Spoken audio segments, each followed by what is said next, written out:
किसी ने बड़े कमाल की बात कही है कि रिश्ते हमेशा चंदन की लकड़ी की तरह होने चाहिए। टुकड़े चाहे 1000 हो जाएं, मगर सुगंध नहीं जानी चाहिए।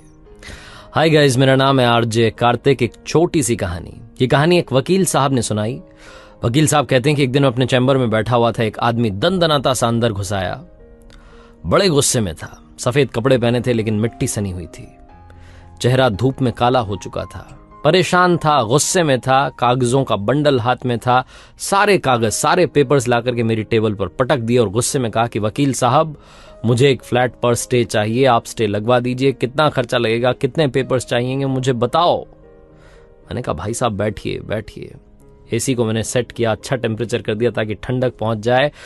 ऑफिस बॉय को बुलाया, मैंने कहा इनको ठंडा पानी पिलाओ, शरबत पिलाओ। मैंने कहा भाई साहब चिंता मत कीजिए, आपका काम हो जाएगा, आप तो मुझे बताओ कि करना क्या है।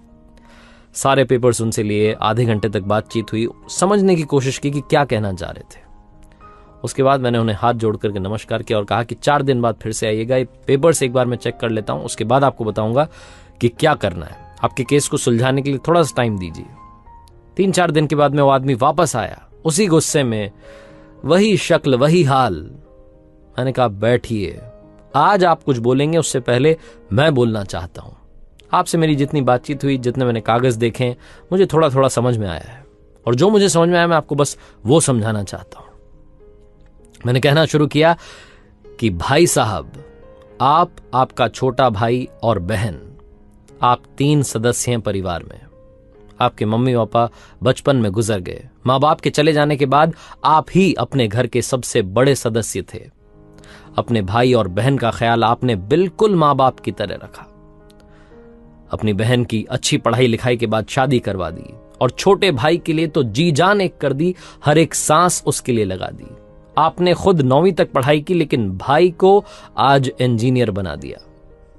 जितना मैं आपसे समझ पाया हूं, आप बता रहे थे कि बचपन में एक बार एक बैल ने सींग घुसा दिया था, भाई लहूलुहान हो गया था। आप कंधे पर लेकर के उसे 5 किलोमीटर दूर अस्पताल में गए, क्योंकि गांव में अस्पताल नहीं था।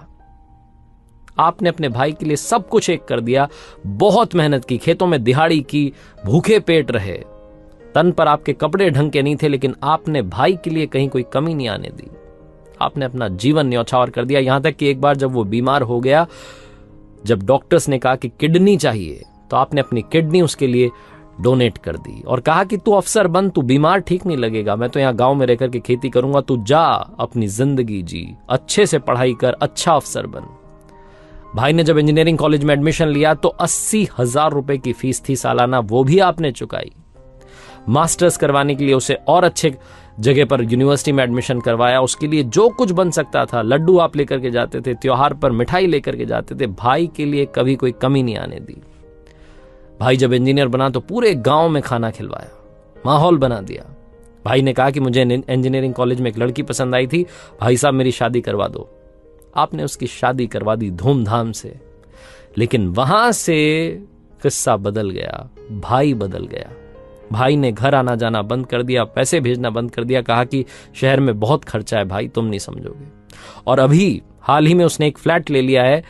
आपने पूछा कि पैसे कहां से आए, तो कह रहा है कि लोन ले लिया है। अब इस लोन को चुकाने के लिए आपसे कह रहा है कि आधी खेती बेच दो, आधा खेत बेच दो, मुझे मेरा हिस्सा दे दो। इस बात से आप खफा हो गए हैं। आप कह रहे हैं कि मेरी जिंदगी में ये हिस्सा नाम का शब्द तो आया ही नहीं था। अब आप इसी गुस्से में अपने छोटे भाई के फ्लैट पर स्टे लगवाना चाहते हैं। सही कह रहा हूं ना? जब वकील साहब ने कहा तो सामने जो भाई साहब बैठे थे उन्होंने कहा बिल्कुल सही कह रहे हैं। फिर वकील साहब ने कहा कि थोड़ा और सुन लीजिए, मैं आपको ये आश्वासन देता हूं, भरोसा दिलाता हूं कि आपका काम हो जाएगा। उस फ्लैट पर स्टे दिलवा दूंगा, यहां तक कि उस प्रॉपर्टी में जो भाई ने खरीदी है उसमें हिस्सा भी मांग लूंगा। लेकिन भाई साहब मुझे बस इन सवालों के जवाब दीजिए। क्या वो किडनी जो आपने अपने भाई के लिए दान कर दी, क्या वो वापस आ पाएगी? क्या वो लम्हा वापस आ पाएगा जब आप अपने छोटे भाई को कंधे पर लेकर के, जब वो लहूलुहान था, खून बह रहा था, आप उसे अस्पताल लेकर गए थे 5 किलोमीटर दूर? क्या वो जिंदगी के पल, वो लम्हे वापस आ पाएंगे जो आपने उसके लिए न्यौछावर कर दिए? आपने अपनी पूरी जिंदगी लगा दी, वो इस फ्लैट की कीमत के आगे तो कुछ भी नहीं है। इस फ्लैट की कीमत तो सब के आगे शून्य है, 0 है। आपने अनमोल समय अपने भाई के लिए दे दिया। कहां आप कोर्ट कचहरी के चक्कर में पड़ रहे हैं, इससे दूर हटिए। आपके भाई ने जो किया उसे भूल जाइए। वो गलत रास्ते पर चला गया, लेकिन आप उस रास्ते पर मत जाइए। आपका भाई सोच से भिखारी निकला, लेकिन आप दिलदार थे, दिलदार रहिए। अपना हाथ आपने ऊपर रखा है, ऊपर रखिए। अपने बच्चों को पढ़ाइए लिखाइए, उनकी पढ़ाई लिखाई में अपना मन लगाइए, उनके लिए जो है अब जिंदगी न्यौछावर कीजिए। हो सकता है कि आपका भाई पढ़ाई लिखाई के बाद में बिगड़ गया, संस्कार भूल गया, लेकिन आपके बच्चे ऐसा नहीं करेंगे, मैं आपको विश्वास दिलाता हूं। वकील साहब जब ये बोल रहे थे, सामने वाले भाई साहब की आंखों में आंसू छलक रहे थे, लेकिन चाह करके भी रोए नहीं। हाथ जोड़ा, नमस्कार किया और कहा कि वकील साहब धन्यवाद मुझे समझाने के लिए, चले गए। ये वकील साहब कहते हैं कि जब वो बंदा वहां से चला गया तो मुझे लगा कि शायद वो गुस्सा हो गया है, शायद वो नाराज हो गया है कि वकील जिसके पास आया था इसने मुझे ज्ञान दे दिया।